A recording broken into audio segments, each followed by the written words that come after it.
Assalamualaikum warahmatullahi wabarakatuh. Selamat pagi. Jadi hari ini kita teruskan pelajaran sejarah. Sebelum kita mulakan, marilah sama-sama kita membaca doa lah untuk belajar. Bismillahirrahmanirrahim.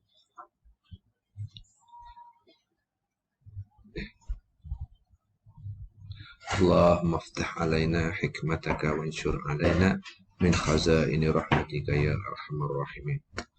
Jadi masing-masing kita dah sampai tajuk yang kelima, iaitu zaman air batu. Jadi buka teks, buka surat muka surat 58. Okay, apa yang kita akan pelajari dalam unit ini adalah sebelum itu kita tengok sinopsis dia, apa yang ada dalam ini. Peningkatan suhu telah mengakibatkan berlakunya kecairan air batu. Bentuk muka bumi dan kehidupan manusia turut mengalami perubahan.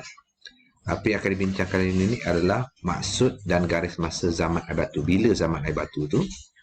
Yang keduanya, perubahan zaman air batu akhir.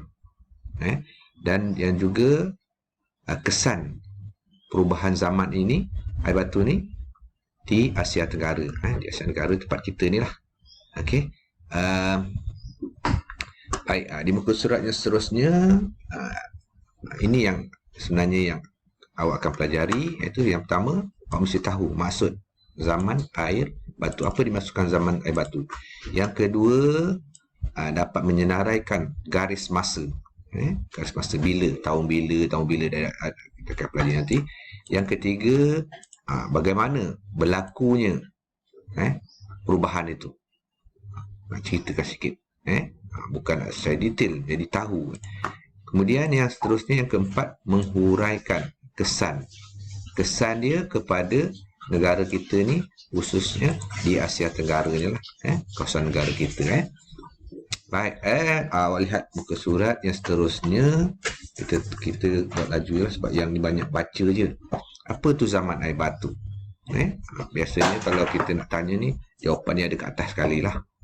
Zaman air batu ialah zaman bumi dilitupi oleh air batu yang tebal disebabkan penurunan suhu yang ketara. Zaman ini berlaku dalam tempoh yang lama.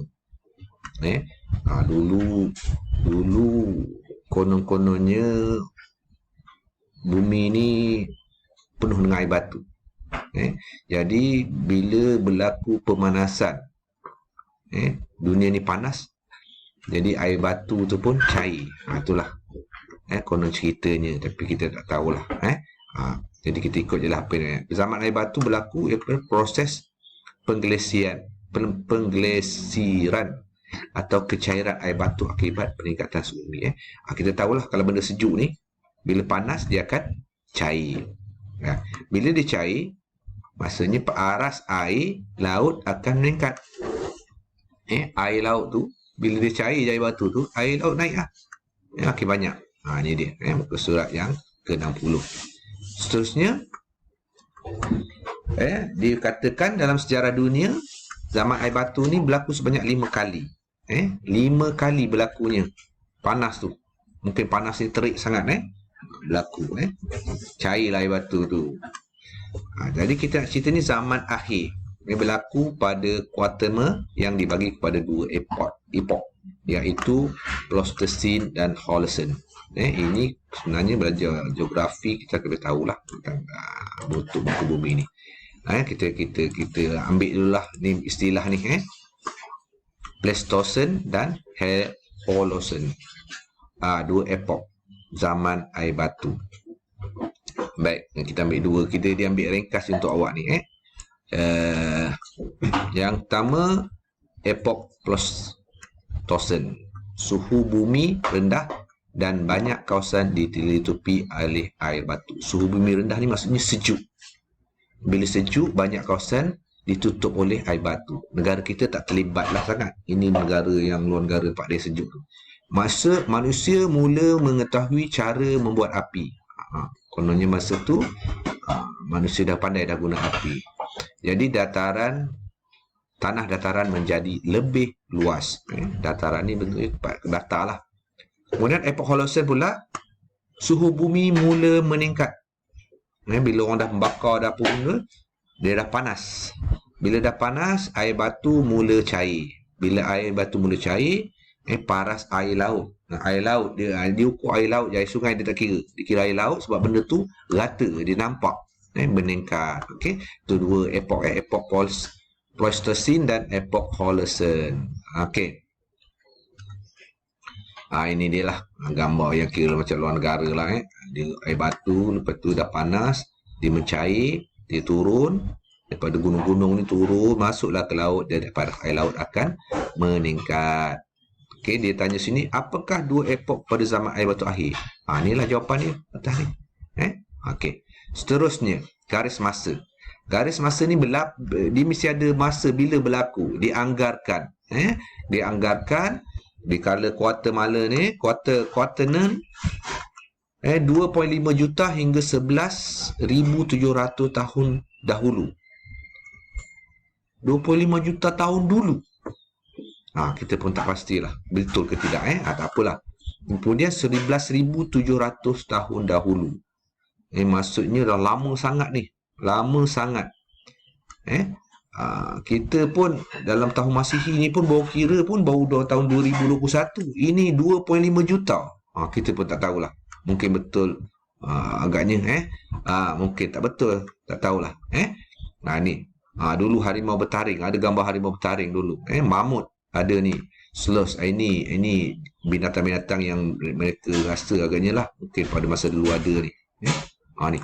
Okey. Berdasarkan macam tu. Okey, ni tak ada apa. Okey, ni jom buat ni, tak payahlah. Seterusnya perubahan. Apa perubahan yang berlaku? Perubahan yang berlaku. Okey, pada zaman berlaku perubahan suhu. Perubahan yang berlaku adalah perubahan suhu. Suhu buat apa? Suhu meningkat dan berlaku kecairan air batu. Ingat, bila perubahan zaman air batu ni maksudnya suhu dia meningkat. Suhu makin panas maksudnya suhu meningkat. Dan berlaku air batu cairlah. Perubahan ini telah memberi kesan yang besar kepada bentuk fizikal dan muka bumi, hidupan bumi. Dia kesannya kepada bentuk fizikal dan hidupan bumi. Maksudnya berubahlah. Kalau dulu air tak dalam, ni dah air dalam. Dulu bumi banyak tanah, mungkin makin kurang tanah, air makin banyak kan, laut makin besar, dan sebagainya. Perubahan ini telah membawa kepada perubahan suhu, peningkatan suhu telah membawa perubahan kepada bentuk muka bumi. Perubahan bentuk muka bumi ialah bila suhu meningkat, air semula cair, air melimpah ke kawasan rendah. Daripada gunung tadi turun dan membentuk tasik dan laut. Iklim berubah daripada sejuk, satu muka bumi, satu lagi iklim. Iklim berubah daripada terlalu sejuk kepada sederhana sejuk. Perubahan iklim disebabkan oleh sinaran matahari dan manaskan bumi. Daripada sangat sejuk kepada sederhana sejuk. Masih lagi sejuk walaupun ada matahari. Okey. Bentuk muka bumi ni, paras bentuk muka bumi. Paras air laut meningkat sehingga 10 meter. 100 meter. 100 meter macam orang lari 100 meter tu lah. Itulah air laut tu meningkat daripada yang asal. Bila berlaku je, air ni menjadi cair. Baik, kesannya. Apakah kesannya?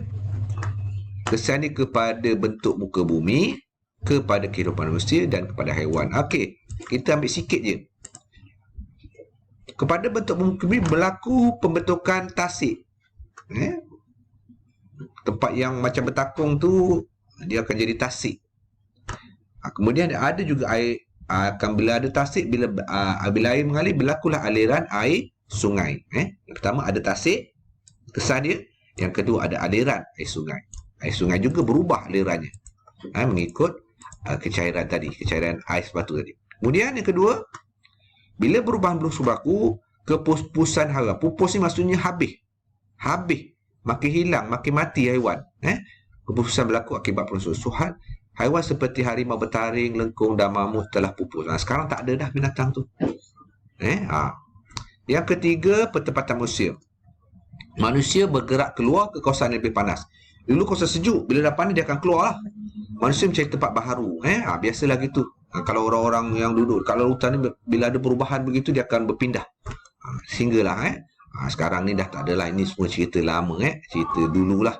Mengapa Kemudian kesan kepuruhan kepada zaman Asia Tenggara. Zaman Asia Tenggara ni macam mana pula? Sikit je ni. Seperti perubahan suku, perubahan iklim, bentuk muka bumi beri kesan pada kesan ini termasuklah kenaikan paras laut di pentas Sunda. Kita tahu kan, kita tengok ni pergerakan dan berlaku pergerakan manusia dan haiwan. Okey, kesan dia dah bagi tahu dah. Mudah ini. Asia Tenggara ni, mana Asia Tenggara ni? Asia Tenggara ni terdiri pada Malaysia, Singapura, Brunei, Filipina ni lah. Ni negara-negara yang termasuk dalam Asia Tenggara. Campur ni dinamanya Asia Tenggara. Kesannya. Yang pertama, kenaikan aras laut. Ini paras laut ni, pentas Sunda. Pentas Sunda ni kawasan ni nanti ditunjuk ni. Ni. Bawah ni. Ni. Kawasan ini, kat negara ni Malaysia, belah ni Vietnam, Indonesia. Okey. Ya, kemudian berlaku kesan ni dua je. Paras air laut naik dan berlaku pergerakan manusia dan haiwan. Manusia bergeraklah mencari tempat yang selamat. Tu dia kesan dia. Okey, ni dia. Dulu dia macam ni. Kawasan pentas Sunda ni kawasan tanah luas Asia Tenggara. Menghubungkan daratan kepulauan. Oleh itu, pentas Sunda mempengaruhi kedudukan pentas Sunda. Dulu dia macam gini. Malaysia ni dulu dengan Indonesia ni macam gini. Bila berlaku kecairan, air paras air laut meningkat, jadi banyak kawasan ni ditutupi oleh air. Dia jadi akhirnya jadi macam gini. Ni dulu pentas Sunda ni macam gini namanya. Dan akhirnya jadi gini, pecah gini. Peta kita jadi macam gini. Itu kesan dia. Okey, peta dia jadi macam gini. Cikgu tarik sini sikit. Okey. Ini sebelum macam ini, selepas macam ini.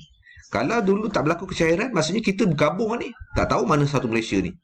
Bila pecah dia jadi gini. Masing-masing dah ada kawasan dia sendiri. Okey.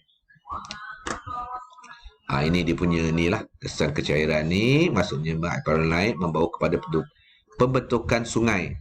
Bila paras air naik, dia bentuk sungai Tasik. Tasik ini, air sungai ini telah menenggelamkan kawasan tanah rendah. Tanah rendah tak ada nampak lah. Nampak laut pula situ. Beri kesan kepada pertempatan. Manusia bergerak kawasan lebih tinggi dan hidup berpindah rendah. Itu je lah. Jadi itu dia punya kesan lah. Jadi awak boleh tengok lagi buku ni. Awak baca banyak kali pun tak apa ni.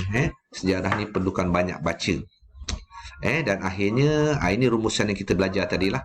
Imbas kembali ni zaman air batu, garis masa, perubahan dan juga kesan di Asia Tenggara. Baik, itu saja. Jadi awak buat latihan di muka surat yang ke-70 ni. Nombor 1, nombor 2, nombor 3, nombor 4, nombor 5. Ini terus tulis jawapan. Tak payah tulis ABC ni, tak payah. Terus tulis jawapan. Terus tulis jawapan. Tak payah tulis ABC, gariskan jawapan ni. Yang ni tuliskan 3 kesan. Jawapan semua ada dah dalam buku ni. Tinggal salin saja. Kemudian ambil gambar yang dah siap ni. PM cikgu. Jangan masuk dalam grup kelas tu. PM cikgu gambar. Jadi cikgu akan ambil markah untuk PBD bagi yang buat ni. Yang dulu pun beramai yang tak buat ni, cikgu tahu. Bila cikgu cek balik ramai tak buat. Jadi hari ni buat ni. Kalau tak ada buat, tak adalah markah ni. Okey. Buatlah dalam minggu ni.